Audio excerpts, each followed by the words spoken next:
Colonel Kurt Schlichter is a dear friend and a guy that knows very, very specifically something about what's going on, the chaos in this very part of the country in which he has called home, and he has also served honorably. Colonel Kurt Schlichter is a senior columnist at Town Hall. He is a best-selling author. His latest with his lovely wife, Irina, is called Lost Angeles, fittingly, Lost Angeles, Silver Bullets on the Sunset Strip. And the most important thing I think about Colonel Kurt Schlichter, besides being a prolific author and writer, is his service to country. And he quite literally served in the capacity of the very unit that is serving at present, called up by Donald Trump to quell the violence in Los Angeles. Colonel, you're all too familiar with this. Good morning. Welcome back.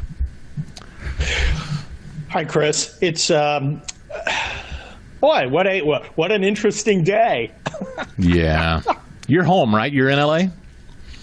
Yeah, I'm in L.A., but look, let's understand what's going on here. First of all, these are very small demonstrations. It looks like there's a big crowd. There's freaking 20 million people in Los Angeles.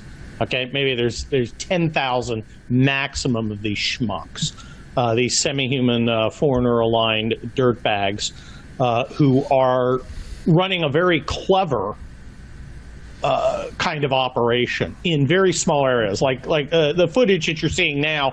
That's downtown. I've been there many times. It's near the federal courthouse. It's a very small area. It's very remote. They want to give the impression to the rest of the United States that all of Los Angeles is in chaos. It isn't.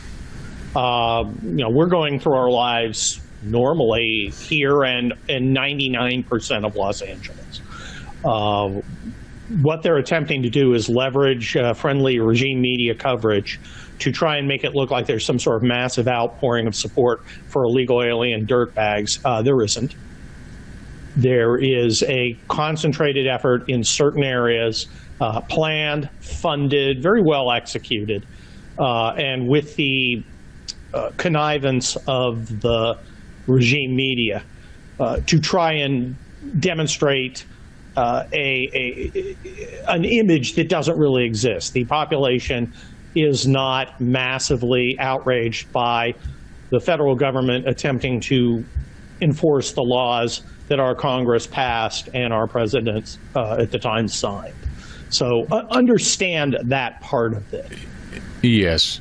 May I ask you about the engagement of the National Guard? That's something that I think, you hear Democrats say, well, that's Gavin Newsom's business. If Gavin Newsom wants to do that, that's his job to do, not Donald Trump's.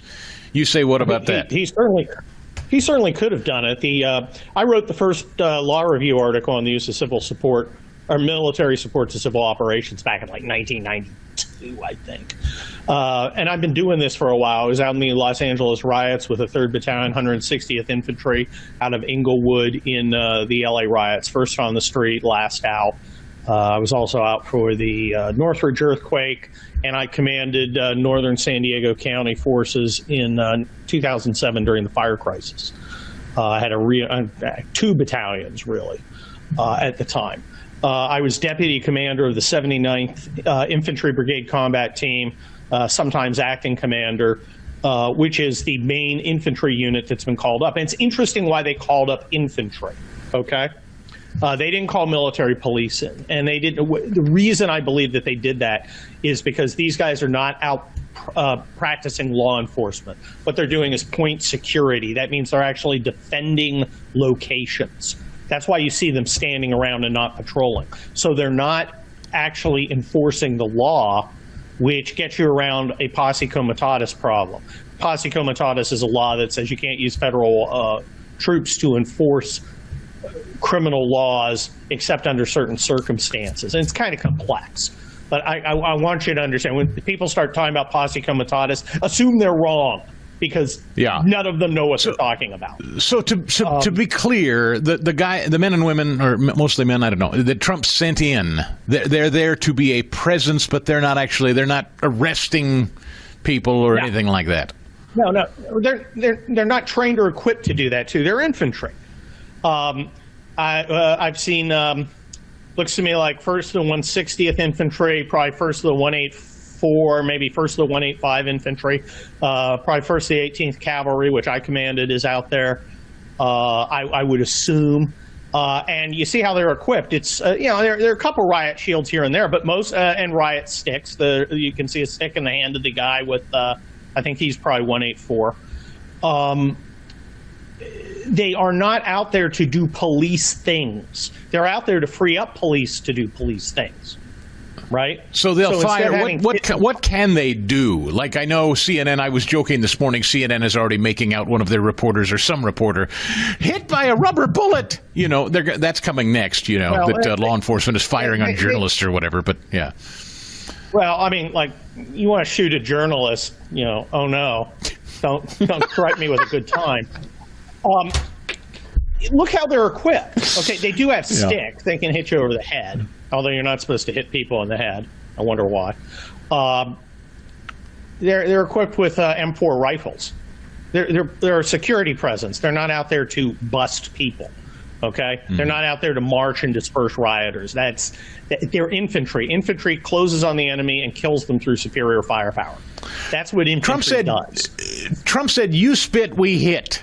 What is the rule? Like, a guy in the National Guard, he's there, all right, he's in the street, and somebody's throwing rocks at him or spitting or throwing bottles of urine at him. What can he do, literally, legally? What can he do? Well, look, there are rules of engagement that guide how they can respond to various threats. And I'm not going to talk about the rules of engagement.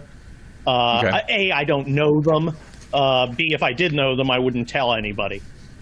Yeah. But it's designed to make sure that the force used matches the force they're faced with. Obviously, they have the right to defend themselves. If they came under gunfire, in a general sense, they'd be probably authorized to return fire. I assume there are rounds in those magazines. I don't think we play the dumb game that we played a long time ago, which was send people out with no bullets. No. Colonel, here's what I noted earlier this morning, and they're not necessarily related, but I think we're at this interesting time in the country, as Pete Hegseth calls it, the warrior ethos. We have smashed these recruitment records all of a sudden. The course correction at the Defense Department has been massive. Trump's going to these UFC events. He did again just this weekend. It's like there's this return, and you wrote about this, by the way. The Democrats have a man problem. Masculinity, strength, warriors, recruitment is up versus this anarchy. Is this a response? I guess, where is the country? Where is the voter? Do you think the voter will reward the chaos and anarchy as has been the case in the past? Or has the country shifted to law and order? I think this is, look, if I was a cynical political operator, this would thrill me. This is the best thing that could ever happen to Trump politically, which allows him to show strength. Remember what he's doing by having the guard out. The guard. Oh, you're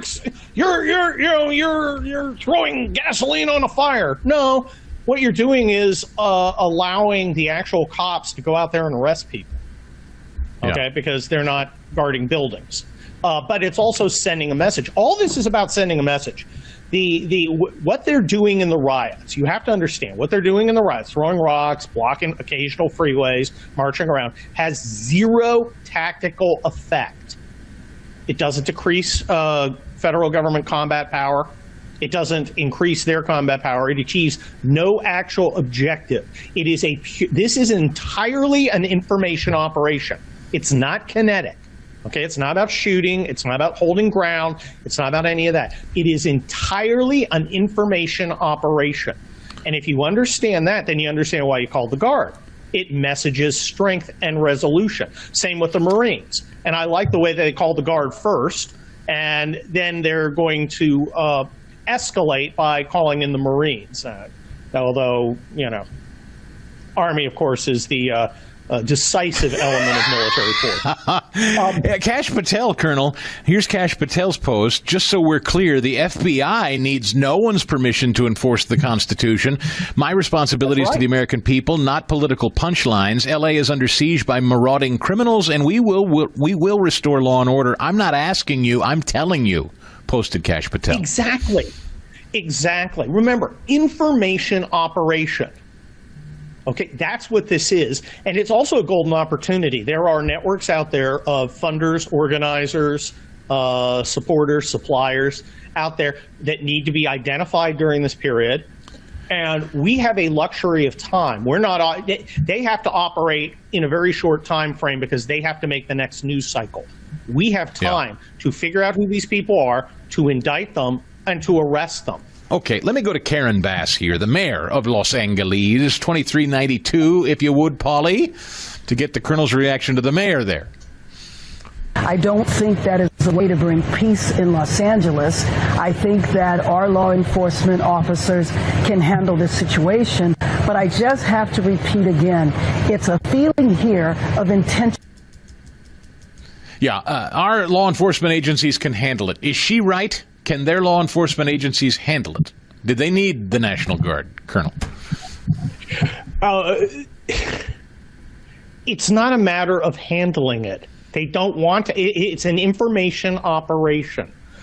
What they want to do is highlight the chaos, because highlighting the chaos right now is useful. So it's not a matter of handling it. They don't want to handle it. What they want to do is you're saying Trump is crushing their show. You're saying this is a show they want to continue for a long time. Trump crushes the show. Well, they want to continue it to make Trump look weak and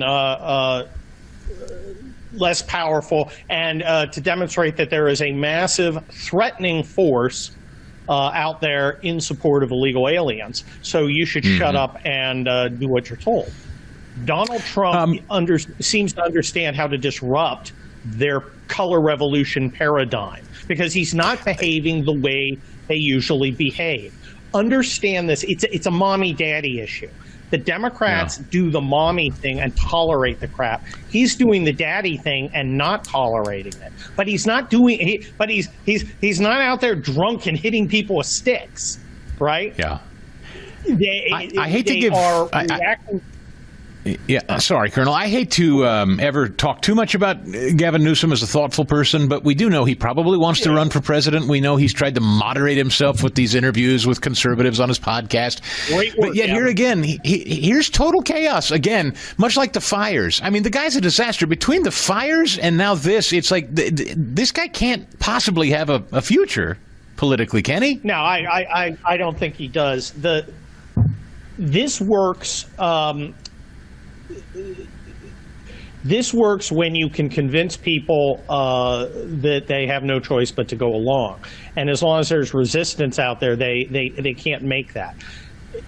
Guys like Gavin Newsom now looks weak, right? Gavin Newsom looks like Trump's running over him, and the scumbag protesters and rioters are running over him.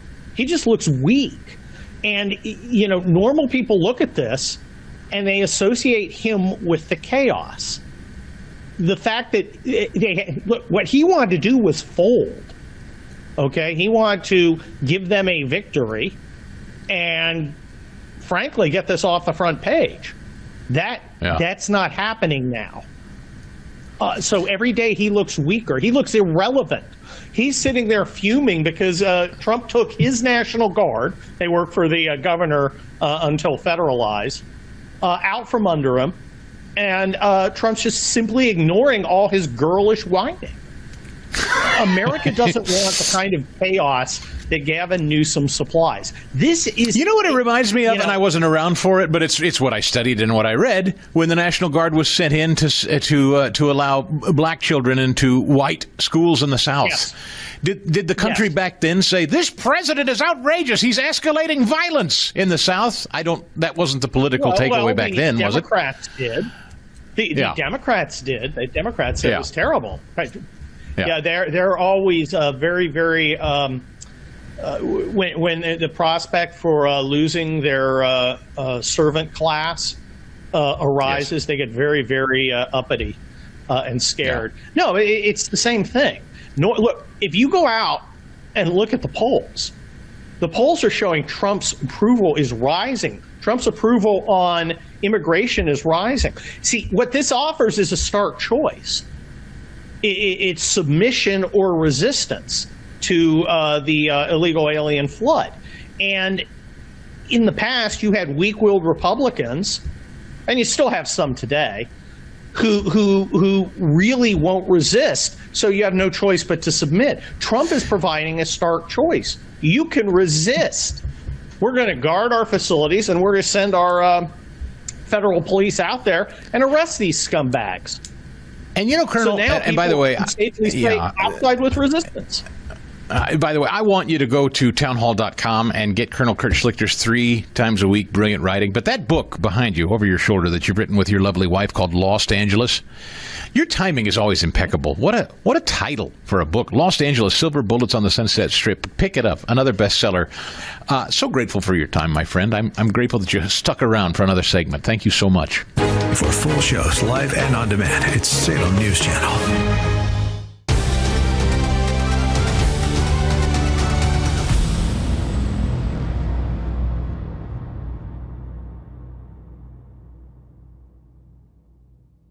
It's Chris Stigall, and you're watching the Answer Now TV.